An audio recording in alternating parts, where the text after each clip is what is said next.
Hello, welcome to the vlog. This is freshly squeezed orange juice and it is so good. I'm having a little bit of a self-care day today, a mental health day, if you will. My anxiety has just been really bad, basically.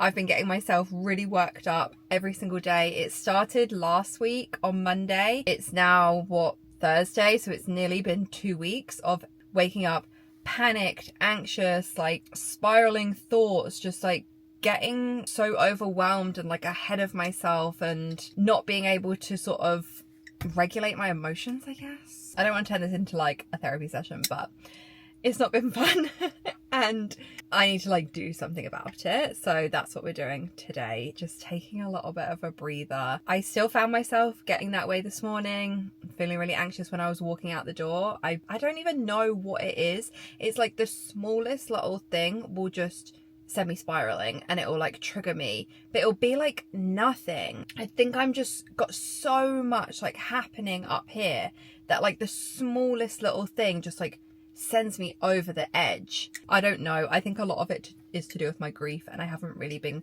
giving space for my grief. Whenever I find myself feeling sad about my grief or just those feelings come up, I recently have just been like pushing it to one side because I'm like, I just don't want to deal with that right now. I don't want to cry. I don't want to put myself in like a state of like depression.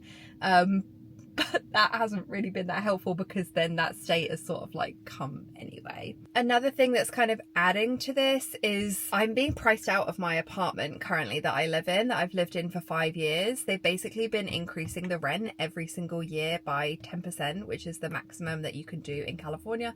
So of course they increase it by 10% every single time. Like they're hitting that maximum. They're not saving any change there. And I really like where I live and I feel worried that I'm not gonna be able to find somewhere as nice or as good or that I like as much or that I feel as safe, or I don't know, just like all of these things. And I really just need to like flip the perspective and think like this is good. It's good to have like a new chapter. I'm going to be able to find a new apartment that'll bring like a new sense of inspiration and it's going to be like fun. Like what if I find somewhere that's like so much better that I love even more, which is totally possible, like absolutely possible.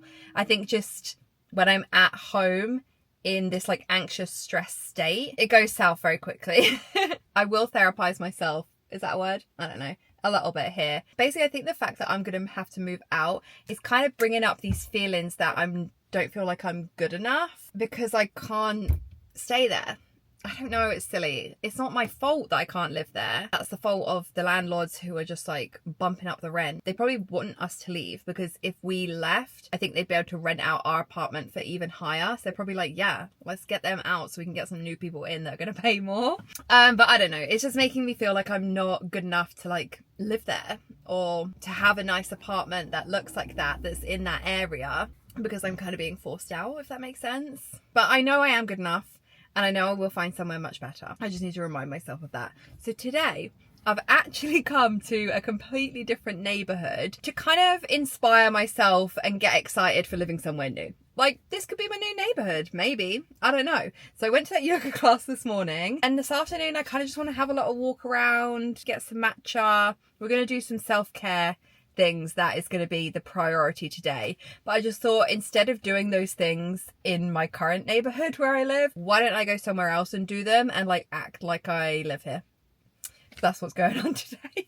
But let's go find a little coffee shop and do some journaling, some self-care, writing nice things about myself. That's what I need.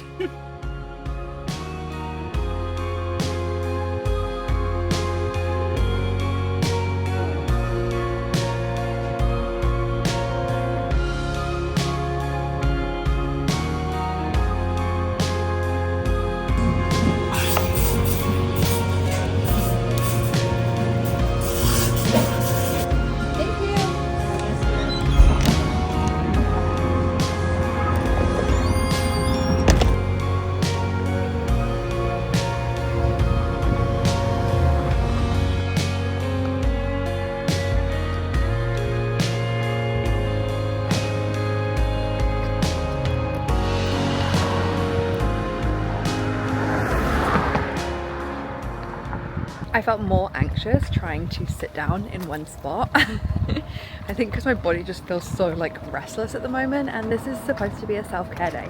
It's about doing what feels good, and sitting in one spot for journaling, it didn't feel right there. It didn't feel good. So instead we're going on a little walk, which feels way better. I need to like just get the anxiety out of my body through movement, I guess, and we'll try the writing a little bit later.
Why do I feel like this book was written exactly for me to walk into that bookstore and find it at this exact moment in time? I wasn't planning on buying anything, and I just started reading. Ooh. I was just having a little browse, and I just started reading like the contents of this, and honestly I got like emotional. It's called Can Anyone Tell Me? Essential Questions About Grief and Loss. And basically the entire contents is like every single anxiety that I have right now. Like, these are my spiraling thoughts. This is everything that's going on in my brain put into a book. Why do I have brain fog? Why can't I remember anything? Why am I so unfocused? Why do I keep thinking of other losses? Why can't I sleep? Why do I sleep all the time? Why is my eating off? Why do I feel panicked all the time? When I read that, I immediately went to page 60 because I was like, I need to know, why am I panicked all the time? Because literally right before I walked into this store, I was gonna film a clip just basically explaining that like I always feel like I'm in danger, even when I'm just walking around like minding my own business, even when I'm in situations that are like not dangerous at all. My brain just like thinks something bad is gonna happen, but there's no like real like reason or explanation for it. So sometimes I feel weird like saying that or explaining that to people, that like, because they just might think, oh, like, don't be silly, like everything's fine. But then I read the first paragraph to this and I literally almost started crying in that store because I just felt so like heard. It says, the brain treats sudden terrible events as a profound threat to your safety. It immediately sends a signal to all parts of the body to go into a state of high alert. That's basically how I feel. I feel like I'm in a high alert every single second of the day. It says the high attention state allows a person to scan the surrounding environment and avoid possible impending threats. We define the sympathetic nervous system's extended, overactive, hypervigilant response to threat as anxiety. That's just explained everything in one sentence. I think because in grief, it's like this really bad thing happened. And now my body and my brain thinks that something else really bad is going to happen. And it's just like waiting for it. It's on high alert all the time because it's like, when is this bad thing going to happen? Like, something could happen like literally right now. Like, I don't know, like literally while I'm sitting here, I'm thinking all sorts of things. I don't want to go into it, but yeah, I'm overactive, I'm hypervigilant because this really bad thing happened. So now my body and my brain knows that like something bad could happen again. It's saying that it's good that your body does that because the brain's ability to scan for a threat is what keeps us alive. It says after a significant loss, death has been introduced as a real threat. It's basically just saying that like the brain is a little bit out of whack. It doesn't say that, but that's kind of what it says. It says it in a much nicer way. The brain is kind of like out of whack and it's unsure of like how vigilant it needs to be to navigate these threats. Like in a situation like this, like me sitting here, there's no direct threat. Like nothing's happening. So I think I just need to like rewire my brain so that I don't feel so on edge every single moment of the day. And I don't feel on edge in those moments where like there is literally no threat. So I feel like this is going to be a good book. There's so many more questions too that it goes through. I feel like the book found me, and I'm putting a lot of faith into this book. It might be like really terrible, but even those 2 pages I feel like have helped me kind of recontextualize why I feel a certain way. So I'm looking forward to reading the rest of it. I feel like I could literally smash through this book in like a day, because I'm like, just tell me the answers to all of my problems. The next part of my self-care day, is going to involve getting my nails done. But I am going to be a little bit deep for a second, because it's so much more than just getting my nails done. Obviously getting your nails done is going to like make you feel good, and like that is a form of self-care, but it's more that I'm doing something that I told myself that I would do. I've been telling myself that I'm going to get my nails done for weeks. It's been like 6 weeks since I last got them done, and I'm like, oh, I really need to get them done. I'm gonna go get them done soon. I'm gonna get them done, and I just like don't do it. And then I feel like, why don't I do that? So this is me doing the thing that I told myself I was gonna do, like prioritizing myself. You know what I mean? It's not that deep, but it kind of is. And I'm hoping they're actually going to be able to get it done in time before the sunset. It's 6 p.m. right now, sunset's at 7. Would be perfect if we could get the nails done and then catch the sunset to like sum up the end of the self-care day, you know. And my friend also texted me today saying that she's free to catch up in like an hour, so actually that's kind of perfect. I feel like I'm hitting all of the like self-care points: the movement for my body, the reading for my brain, the phone call with my friend for like my soul, the writing, we're still gonna write because that is just like a massive help to my anxiety and just makes me feel so much better, like just getting everything out. And that's like a method in which I can just deload everything. But anyway, let's go get the nails done.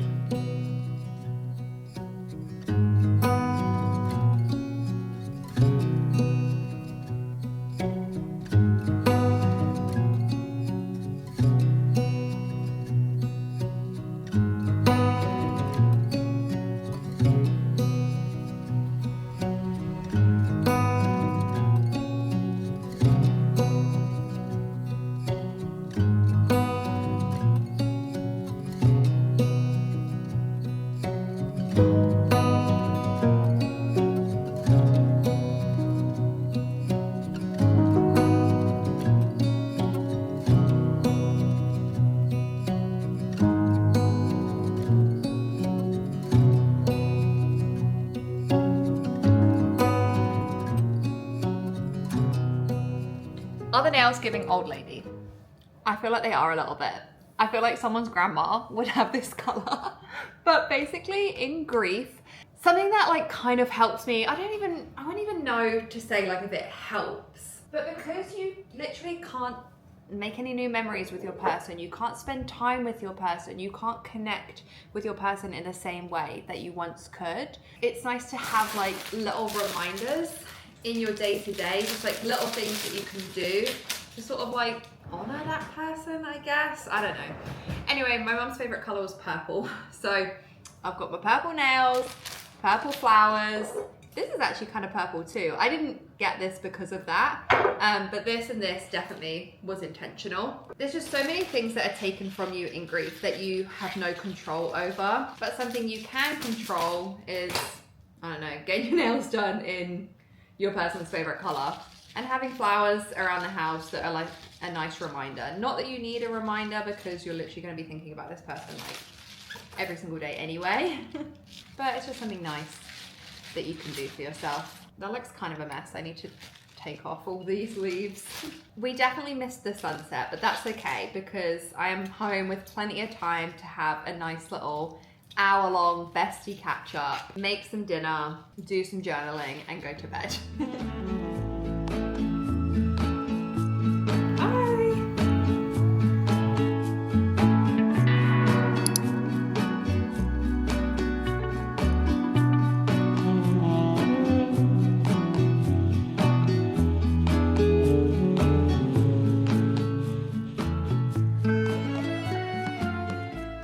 If If you can take anything away from this video, I honestly hope it's to start journaling. You might already journal, and if you do, you already know the benefits to it. But if you don't and you're curious about it or you want to start journaling, I just cannot explain how beneficial this is, not to your current self, but also to your future self.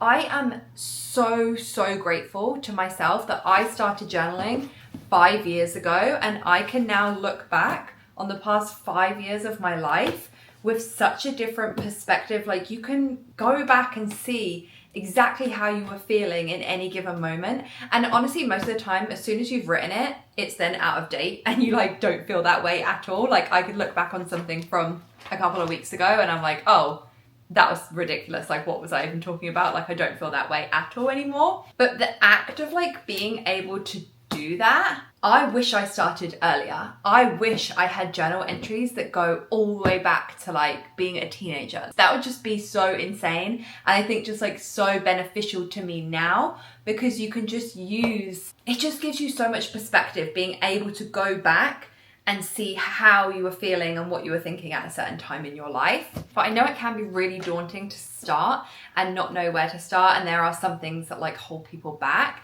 For me, it was like, what am I even gonna write about? And also being worried that like other people might find it and read it.